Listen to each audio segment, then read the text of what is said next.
مثلا آپ اگر چاہتے ہیں کہ ہر گھر میں آٹا پہنچ جائے، بالآخر آپ کو آٹے کی فیکٹری لگانے پڑے گی، ایک سسٹم کریٹ کرنا پڑے گا، آٹے کی فیکٹری تک بالآخر کھیت سے ہی گندم آئے گی، کھیت کے اوپر گندم چلانے کے لیے ایک اور سسٹم ہے، سسٹم در سسٹم ہے، تب گھروں میں جا کے آٹا آتا ہے۔ تو یہ جو اجرائی عمل ہے یہ اداروں کے بغیر نہیں ہو سکتا، اور پھر اداروں میں بھی سسٹمیٹک طریقے سے اسے چلنا پڑے گا۔ مثلا اگر ہم چاہتے ہیں کہ لوگوں میں ہم ایک خاص نوعیت کی فکر کو فروغ دیں، ایک خاص نوعیت کی فکر کو رواج دیں، آپ مجھے بتائیں کیسے دیں گے؟ یہ آج کے طالب علم کو سوچنا بہت ضروری ہے، ایک عالم دین کو سوچنا بہت زیادہ ضروری ہے کہ آپ خاص نوعیت کی اگر فکر کو فروغ دینا چاہتے ہیں کسی خطے میں، کسی گھرانے کے اندر، تو آپ کیسے فروغ دیں گے؟ کیونکہ میں جا کے تبلیغ کروں گا، کہیں گے کیسے تبلیغ کریں گے؟ کیونکہ مجالس ہوتی ہیں، مجالس میں بیان کریں گے۔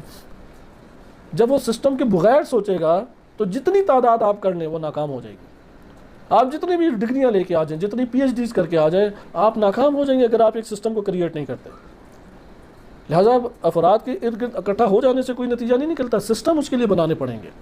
بس اگر امام خمینی رحمۃ اللہ علیہ گورنمنٹ کا ایک سسٹم، سیاسی سسٹم نہ دیتے، سیاسی نظام نہ دیتے، آپ مجھے بتائیں کہ اتنی بڑی جو نہضت اٹھی اور اتنی قربانیاں، جو لاکھوں کی تعداد میں قربانیاں دی گئی ہیں، لاکھوں کی تعداد میں جوان پیر بزرگ شہید ہوئے ہیں، اس کا کوئی ثمرہ نکلتا ہے ہمارے پاس؟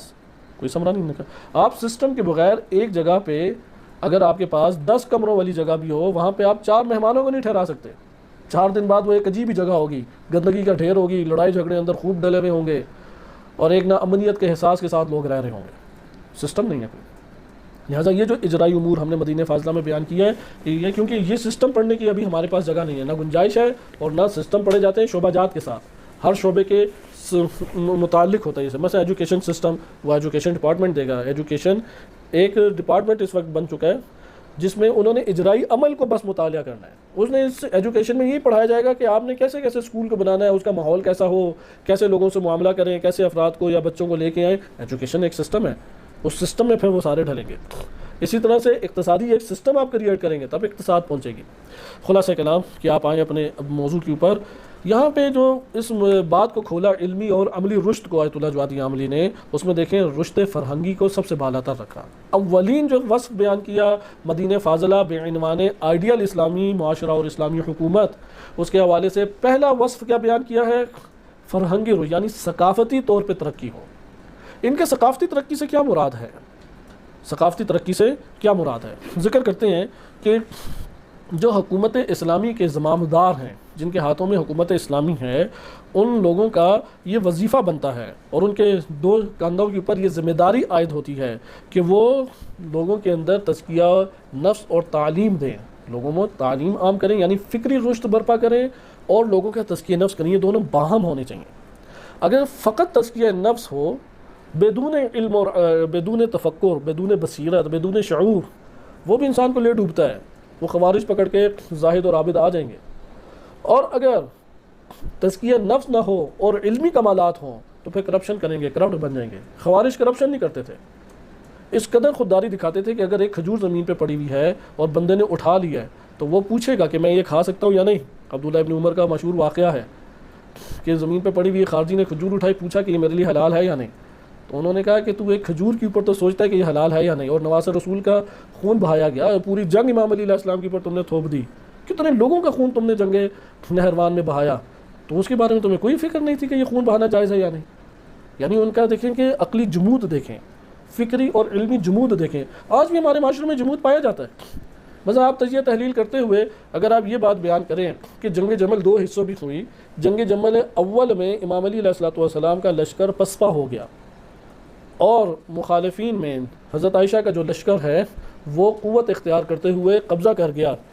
آپ کے اوپر یہ پھر الزام تراشی کی جائے، یہ تو دیکھو نظام ولایت کے خلاف ہو گیا، اس نے تو امام علی علیہ السلام کی حکومت کی تضعیف کر دی، یہ تو تضعیف نظام کر رہا ہے۔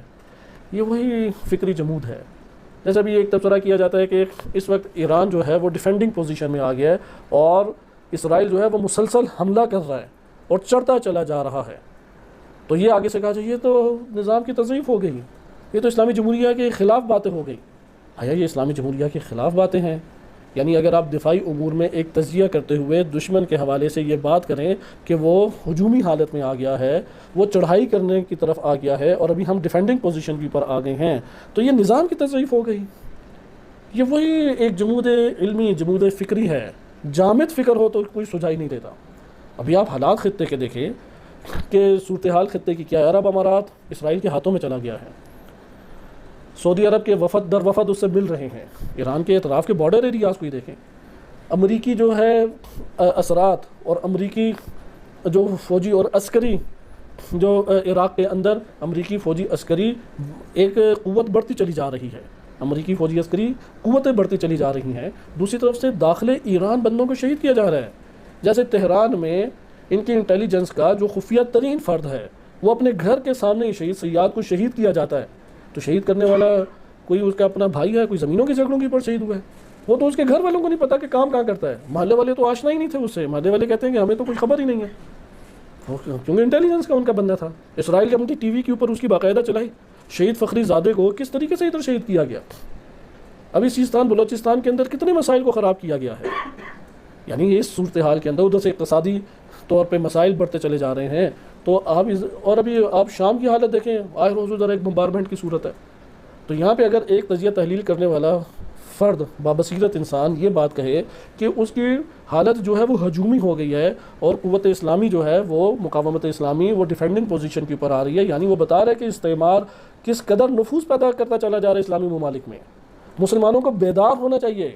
یہ جو ابھی خان صاحب کے پیچھے پڑھ کے اور ساری توانائیاں ادھر خرچ کر رہے ہیں اور اپنی آنکھوں کو انہوں نے بند کیا ہوا ہے عالم اسلام کے اوپر, ان لوگوں کو آنکھیں کھولنی چاہیے, دنیا کے حالات پہ نگاہ کرنی چاہیے, دشمن کی سازشوں کو پہچاننا چاہیے. یہ درس دینا اگر ایک بابصیرت عالم چاہ رہا ہے, بابصیرت عالم اور ایک شخصیت چاہ رہی ہے, تو اس کے اوپر آپ یہ تہمتیں لگائیں کہ یار یہ دیکھو یہ تو نظام اسلامی کی انہوں نے تضعیف شروع کر دی.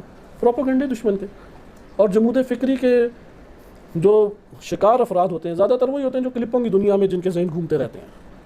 تھوڑا سا میوزک ہو, گنے اٹھائی ہوں, جو آئے اوپر سے گرا دے, ادھر سے چار مارتے گراتے ہوئے دکھائی دے. وہ ذہنی طور پہ ٹھنڈے کمروں میں بیٹھ کے بس یہی سوچتے ہیں کہ شاید ایسا ہی ہے, ہم نے گولی چلائی وہ سیدھی لگ جائے گی, وہ 1000 گولیاں چلاتے ہیں کسی کو بھی نہیں لگے گی. یہ تو نہیں حوصلے بلند کرنا ہوتے. کسی کی قلب کی آنکھوں کو کھولنا در حقیقت یہ اس کا رشد ہے. مدینہ فاضلہ میں میوزک کی آڑ میں اپنی گولیاں دشمن کو لگتی ہوئی دکھائی دیں اور ان کے میزائل ہمارے اوپر نہ پڑتے دکھائی دیں, اور اس سے آپ ایک عکاسی کرتے ہوئے لوگوں کی امیدیں اور حوصلوں کو بڑھائیں. یہ کاذب تصویر ہے, یہ حقیقی تصویر نہیں ہے. حقیقی تصویر ہے کہ ان کے قلب کی بصیرت کو کھولیں, ان کی عقل کو کھولیں, فکری جمود کو ان کا ختم کیا جائے, تجزیہ تحلیل کی قوت ان کے اندر ڈالی جائے, سیاسی بصیرت کی قوت ان کے اندر ڈالی جائے. لہٰذا نہ کہ یہ میوزک اور کلپوں کی دنیا کے اندر, یہ خیالی دنیا میں بیٹھے ہوئے تہمتوں کے تیر چلانے لگ جائیں کسی کی طرف. لہٰذا نظام کی تضعیف یہ نہیں ہے. امام علی علیہ السلام جنگ صفین میں ان کا لشکر اگر شکست کھا گیا, یہ جملہ کہنا تضعیف ہے امام علی علیہ السلام کی. اگر یہ تضعیف ہے تو شہید مطہری اور تمام کے تمام علماء نے پھر تضعیف کی. آپ کیسے ان اسباب کو آشکار کر سکتے ہیں کہ جس نے امام علی علیہ السلام کے لشکر کو شکست دے دی؟ آپ کیسے اسباب کو بیان کر سکتے ہیں کہ نہروان میں امام کی اپنی فوج جو کل کا شیعہ شمار ہوتا تھا وہی ٹوٹ کے امام کے اوپر تلوار تان کے, ان کی گردن کے اوپر تلوار تان کے پہنچ گیا؟ آپ کیسے ان اسباب کو آشکار کر سکتے ہیں؟ بالآخر آپ کو بات بیان کرتے ہوئے ان امور کو ذکر کرنا پڑے گا. آخر یہ کیا بات ہے کہ امام علی علیہ السلام جنگ جمل کے لیے 1000 کلومیٹر طے کر کے گئے, لوگ ان کا ساتھ دینے کے لیے پہنچے اور جنگ ہوئی. امام حسین علیہ السلام نکلے ہیں 80 کلومیٹر سے, وہی کوفہ کے افراد ان کے پاس نہیں پہنچے. بصرہ دور بنتا ہے کربلا کی نسبت, کربلا نزدیک ہے. وہ کوفہ کہ جو امام علی علیہ السلام کے دور میں بصرہ کی جنگ کے لیے حجت وقت خلیفہ راشد حجت الہی کی مدد کے لیے پہنچ گیا, وہی کوفہ آگے کے دور میں اسی شخصیت کے فرزند حجت الہی خلیفہ راشد خلیفہ برحق کی مدد کے لیے کیوں نہیں پہنچ سکا؟ جبکہ 80 کلومیٹر بس طے کرنا ہے. اب تو چند 100 کلومیٹر نہیں ہے, کیونکہ کوفہ اور بصرہ کا چند 100 300 400 کلومیٹر فاصلہ ہے. وہ 300 400 کلومیٹر فاصلہ طے کر کے کوفہ سے پہنچ گئے جنگ جمل میں. جنگ صفین تو اور دور ہوئی تھی, ادھر پہنچ گئے, جنگ نہروان میں پہنچ گئے, لیکن کربلا کے میدان میں نہیں پہنچے. آپ کیسے تجزیہ تحلیل کریں گے؟ امام حسین علیہ السلام شہید ہو گئے, یہ مظلومیت بیان کرنا ان کی تضعیف ہے کوئی؟ یہ نظام کی کوئی تضعیف ہے؟ حیران کن ایک چیز ہے یہ. لہذا یہاں پہ مدینہ فاضلہ کی اہمیت کا پتہ لگتا ہے. آپ اگر پاکستان کے اندر ایک اسلامی حکومت اور اسلامی نظام کو متعارف ہی ابھی کرانا چاہتے ہیں, فکری طور پہ متعارف کرا لیں. یہی ہمارے لیے ایک بہت بڑا چیلنج بن گیا ہے کہ جو امامت کا نام لیتے تھے وہی امامت کو ناممکن آج قرار دے رہے ہیں. جن کے عقیدے کا حصہ یہ تھا کہ یملأ الارض قسطا وعدلا، یا ایک دن یا ایک رات اگر قیامت آنے میں بچ جائے تو اللہ اسے اتنا طولانی کرے گا، اتنا طولانی کرے گا کہ حق اور عدالت کی حکومت قائم ہو جائے گی۔ وہ نا امید بیٹھا ہے جس کے عقیدے کا حصہ ہے، اور جن کے عقیدے کا حصہ نہیں ہے، جو فروع دین میں سے ان چیزوں کو قرار دیتے ہیں، وہ اعتقاد قائم کرتے چلے جا رہے ہیں۔ ملاحظہ آپ نے کیا کہ یہاں پہ آیت اللہ جوادی عاملی حفظہ اللہ تعالی وہ بیان فرماتے ہیں کہ رشد فرہنگی یہ توڑے علمی جمود کو، یہ توڑے خالی تزکیہ نفس کو بدون علم و معرفت، جم ہونا چاہیے۔ اس لیے آیت سے استدلال انہوں نے کیا والذی بعث فی الامیین رسولا منہم یتلو علیہم آیاتہ ویزکیہم ویعلمہم الکتاب والحکمہ وان کانوا من قبل لفی ضلال مبین۔